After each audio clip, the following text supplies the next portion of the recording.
Later this week, Norva 24 will start trading on Nasdaq Stockholm. Today we have CEO Henrik Damgaard on the line from Denmark. Welcome to Direkt Studios, Henrik. Thanks a lot, Adam. We start with the basics. What does Norva 24 do? Well, we work with a very important piece of infrastructure that I think most people in our modern societies take for granted. But I will make a bet, Adam, that if you stood up in the morning and this infrastructure were not working, you would see it as a big problem within very few minutes. So, because just imagine if you couldn't shower, you couldn't go to the toilet, you couldn't brush your teeth. If you looked out the window and it had been raining during the night, that rain was just flooding around in the streets. It's really those kind of situations that would occur if the infrastructure that we are working with and that we are maintaining would not be working. It's basically the infrastructure that makes sure that you have access to water and sewerage in any building in society.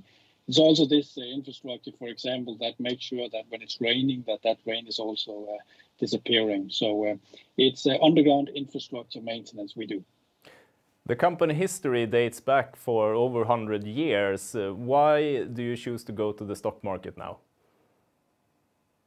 Yeah, you're right that we have heritages all back to 1919. Back then it was with horses and it was a completely different setting. So, but we really developed fast since 2015. In 2015, we had a revenue of 146 million, and now we have pro forma a revenue of 2.1 billion.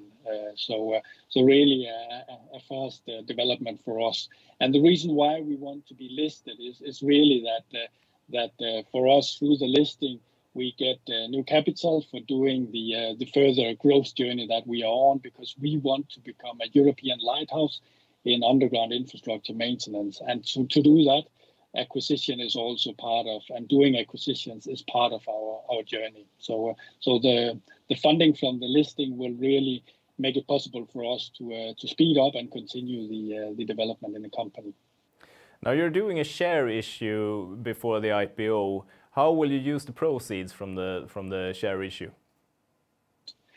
We will pay back the bank debt that we have today. So we've done 32 acquisitions since 2015, and by paying back the bank debt, we can continue that journey of doing acquisitions also in the future.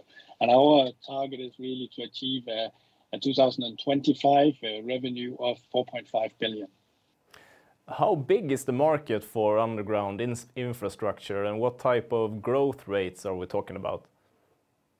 It's really a huge market. So on European level, it's 140 billion market. So really a big market. So and then we are today in 4 countries. We are in Sweden, Germany, Norway, and Denmark. So and looking on the market growth in those countries, we are at 5.5% if you look at the market growth from 2015 to 2019. So and looking on the growth during the pandemic years 2020 and 2021, the market has been flat. So most of what we do, you just have to do no matter whether there is a pandemic or other external circumstances. So what the expectation is that from 2022 and onwards, the market will again grow by 5.5%.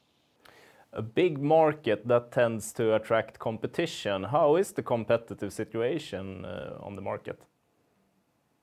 Well, it's really fragmented. So if you look at the 4 markets and the 4 countries we are in today, we have 1,900 companies in our industry. So the typical competitor of ours is really a family-run company running the business in a specific geography. So typically, if we meet one set of competitors in one city and another set of competitors in another city.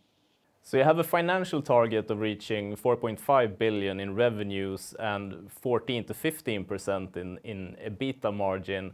How far away are you from those targets and how stretching are they?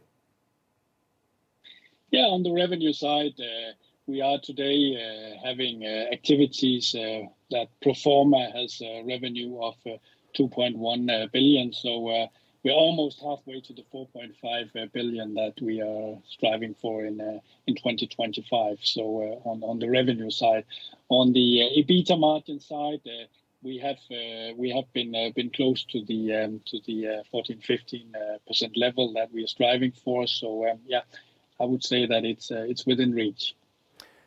So risks is an important question when investing in a new company going to the stock market. What would you say are the key risks that an investor should pay extra attention to when investing in Norva 24?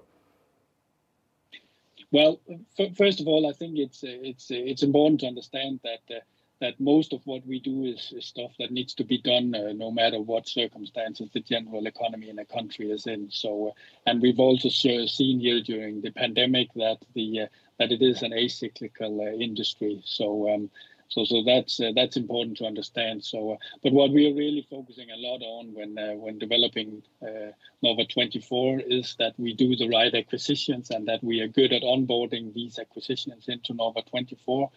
And then we're also focusing a lot on motivating and retaining our highly skilled and good people.